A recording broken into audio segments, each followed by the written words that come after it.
দক্ষিণ করিমগঞ্জে কংগ্রেস শিবিরের নতুন সমীকরণ আলোচনায় মমতাজ বেগম। সিদ্দিক কোনো ফ্যাক্টর ছিলেন না, থাকবেনও না। দল মনোনয়ন দিলে প্রতিদ্বন্দ্বিতা করব। শনিবার হাইলাকান্দিতে গৌরব গগৈর জনসভা শেষে সংবাদ মাধ্যমে ঘোষণা দিলেন অ্যাডভোকেট মমতাজ বেগম। বিগত পঞ্চায়েত নির্বাচনে বিধায়ক সিদ্দিক আহমেদ কোনো ফ্যাক্টর ছিলেন না, ২৬শে নির্বাচনেও তিনি কোনো ফ্যাক্টর হবেন না। দল যদি মনোনয়ন দেয় তবে দক্ষিণ করিমগঞ্জ সমষ্টিতে আমি প্রতিদ্বন্দ্বিতা করব, এমনই স্পষ্ট মন্তব্য করলেন টিলাবাড়ি বান্দরকোনা জেলা পরিষদ সদস্য অ্যাডভোকেট মমতাজ বেগম।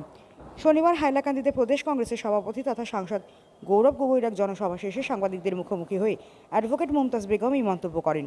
তিনি জানান, দলের সিদ্ধান্তই আমাদের কাছে সর্বাগ্রে। দল যদি আমাকে প্রার্থী করে তবে দক্ষিণ করিমগঞ্জ সমষ্টিতে আমি লড়াই করব। মানুষের আস্থা ভালোবাসা আমার সবচেয়ে বড় শক্তি। বিধায়ক সিদ্দিক আহমেদের প্রসঙ্গে তিনি বলেন, পঞ্চায়েত নির্বাচনে তিনি কোনো বড় ভূমিকা নিতে পারেননি। আসন্ন ২৬শে নির্বাচনেও তিনি ফ্যাক্টর হিসেবে গণ্য হবেন না। দল ও জনগণই এবার পরিবর্তনের বার্তা দেবে। এদিনের জনসভায় গৌরব গগৈর বক্তৃতায় ছিল দলীয় কর্মীদের উজ্জীবিত করার বার্তা। সভা শেষে মমতাজ বেগমের এই মন্তব্য কংগ্রেস শিবিরে নতুন আলোচনার জন্ম দিয়েছে বলে রাজনৈতিক মহলে গুঞ্জন ছড়িয়েছে। ধন্যবাদ জানাই। আজকের এই জনসমাগম দেখে আমার আর বলার অপেক্ষা থাকে না। আগামী ২৬শে আসামের গৌরব শুধু আসাম রাজনীতিতে আলোড়ন করা ব্যক্তিত্ব নয়, উনি কেন্দ্রীয় রাজনীতিতে বরিষ্ঠ ভূমিকা রাখা অনন্য ব্যক্তিত্ব। এপিসিসি নবনিযুক্ত সভাপতি গৌরব গগৈ মহাশয়ের নেতৃত্বে আগামী ২৬শে আসামে কংগ্রেস সরকার হচ্ছে। সম্মানিত ভাইয়েরা আমার, মানুষ আজকে তিনি ঐক্যবদ্ধ। আজকে আমি এই সভায় উপস্থিত হতে আমি আশপাশ দেখলাম প্রত্যেক মানুষের চৌকে মুখে একটা ব্যতিক্রমী ভাব। ওনারা প্রত্যেকেই পরিবর্তন চাইছেন, কারণ বিজেপি জমানায় ওনারা প্রত্যেকেই অতিষ্ঠ। বিজেপি দল ক্ষমতায় আসার পর আমরা সাধারণ মানুষ, শুধু আসামের মানুষ নয়, গোটা ভারতবর্ষের মানুষ আমরা আমাদের সাংবিধানিক অধিকার সুরক্ষিত করে রাখতে পারি নাই। আমাদের আজকের দিনে গণতান্ত্রিক অধিকার নাই, সাংবিধানিক অধিকার নাই, রাজনৈতিক অধিকার নাই, অর্থনৈতিক অধিকার নাই, এবং ভারতবর্ষের মতো একটা সেকুলার রাষ্ট্রে আমাদের ধর্মীয় অধিকার চ্যালেঞ্জের সম্মুখীন। বিজেপি দল ক্ষমতায় এসেছিল না খাউঙ্গা না খিলাউঙ্গা, সবকা সাথ সবকা বিকাশ এবং উন্নয়নের প্রতিশ্রুতি দিয়ে ক্ষমতায় আসছিল। আমরা দেখেছিলাম ২০১৬ ইংরাজিতে সর্বানন্দ সোনোয়াল এসে মিটিং করেছিলেন। উনি বলেছিলেন বরাক ব্রহ্মপুত্রের সম উন্নয়ন হবে। কিন্তু আমরা বাস্তবে দেখি কি? বাস্তবে দেখি সংসদ থেকে সড়ক পর্যন্ত বিজেপি দল ওনারা গুন্ডা বাহিনী দিকে সাধারণ মানুষকে অতিষ্ঠ করছে।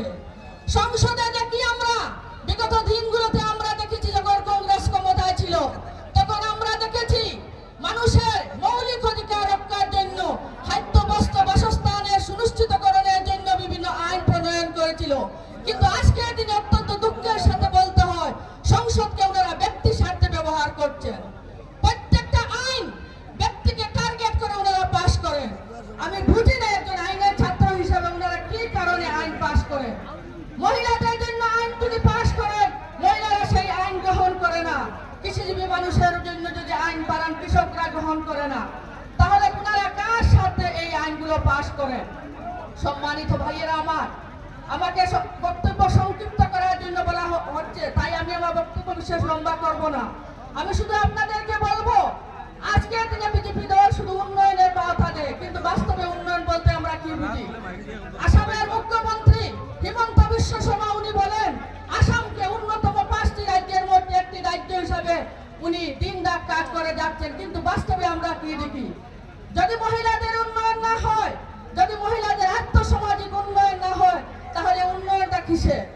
আজকের দিনে আমরা দেখি বেশিরভাগ মহিলার অনুরোধের উপর নির্ভরশীল। মহিলারা যদি আত্মনির্ভরশীল না হয়, তাহলে উন্নয়নটা হলো কোথায়? আমাদেরকে অনুরোধে ফোন দেওয়া হয় আর মন্ত্রী মিনিস্টারের পত্নীদের জন্য বাঁকা পথে ৫০ লক্ষ টাকার মতো রাজ্য সাহায্য দেওয়া হয়। এই হচ্ছে বাস্তব পরিস্থিতি। সুতরাং এই পরিস্থিতির জন্য আমরা সবাই ঐক্যবদ্ধভাবে আগামী ২৬শে নির্বাচনে মোকাবিলা করতে হবে। আমরা জাতি ধর্ম বর্ণ নির্বিশেষে ঐক্যবদ্ধভাবে কংগ্রেসের ছত্রছায়ায় এসে বিজেপিকে উৎখাত করা সময়ের দাবি। কারণ একমাত্র কংগ্রেস দল, যে দল বিভিন্ন জাতি জনগোষ্ঠীকে ঐক্যবদ্ধভাবে এক মঞ্চে নিয়ে বিজেপির বিরুদ্ধে লড়াই করার ক্ষমতা আজকের দিনে রাখে। তাই ছোট ছোট সংঘাত থাকতে পারে, ব্যক্তি স্বার্থের ঊর্ধ্বে উঠে গিয়ে দেশের স্বার্থে, জাতির স্বার্থে, সমাজের স্বার্থে ঐক্যবদ্ধ হওয়া আমাদের সময়ের দাবি। তাই আমি একজন মহিলা হিসাবে আপনাদেরকে বিনম্র অনুরোধ করছি, আপনারা বৃহত্তর স্বার্থে আগামী 26-এর নির্বাচনে গৌরব গগৈ মহাশয়ের হাতকে শক্ত করার জন্য এবং দেশ থেকে এবং সমাজ থেকে দুর্নীতিকে উৎখাত করার জন্য, আমাদেরকে আত্মসম্মান নিয়ে বাঁচা থাকার জন্য কংগ্রেসের হাতকে শক্ত করবেন। এই আবেদনটুকু রাখি আমি আমার সংক্ষিপ্ত বক্তব্য এখানে শেষ করলাম। ধন্যবাদ। টিকেটের প্রত্যাশিত অনেক আছে, আমিও আছি।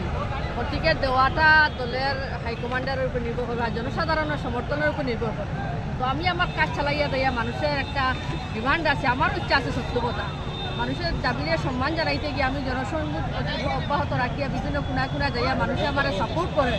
বাদ বাকি দেখা যাক দলের উদ্যোগস্থনীয় কর্তৃপক্ষরা কী সিদ্ধান্ত নেয়। দলে যে সিদ্ধান্ত নিব সেই সিদ্ধান্ত আমি মানব এবং এখন কংগ্রেসের একনিষ্ঠ সৈনিক হিসাবে আগামী 26-এর নির্বাচনে যারে প্রার্থী দিব তার ওই খাস করে দক্ষিণ পরিমাণ সমষ্টি কংগ্রেসের উপহার দিব, এটাই হয়ে যাবে। আচ্ছা, প্রাক্তন লাস্ট যেটা ইলেকশন গেল পঞ্চায়েত ইলেকশন, এই ইলেকশনে সরাসরি সিদ্দিক আহমদ বনাম মমতাজ বেগমের লড়াই ছিল, কিন্তু ওনার যে হোম সেন্টার সেই সেন্টারে উনি পেয়েছেন 61টা ভোট, আমি পাচ্ছি 445টা ভোট। এখন আপনারা অনুমান করে উনি কেমন ফ্যাক্টর অনুমান করবেন আমার জন্য, আপনারা অনুমান করতে পারেন। বুটি আপনার ইস্যু কি থাকবে? ওটা তো অনেক ইস্যু আছে। উচ্ছেদ নিয়ে কি বলতে চান আপনি? উচ্ছেদ তো একটা সাংঘাতিক বিষয়। মানুষের উচ্ছেদে সুপ্রিম কোর্টে যেটা আইন আছে, সুপ্রিম যেটা ডিরেকশন দিয়েছে মানুষের পুনঃসংস্থান দিয়ে উচ্ছেদ করার কথা, কিন্তু বর্তমানে আমরা দেখি পুনঃসংস্থানের কোনো দায় না দেয় একদম মানে যা ইচ্ছা তা সংখ্যালঘু মানুষের টার্গেট করে উচ্ছেদ করা হয়েছে। সম্পূর্ণ অমানবিক একটা পদক্ষেপ সরকার নিচ্ছে। এটা শুধু মানুষকে ভোটের একটা পোলারাইজেশন করার জন্য, বিজেপির আরএসএসকে খুশি করার জন্য এই উচ্ছেদটা করা হয়েছে।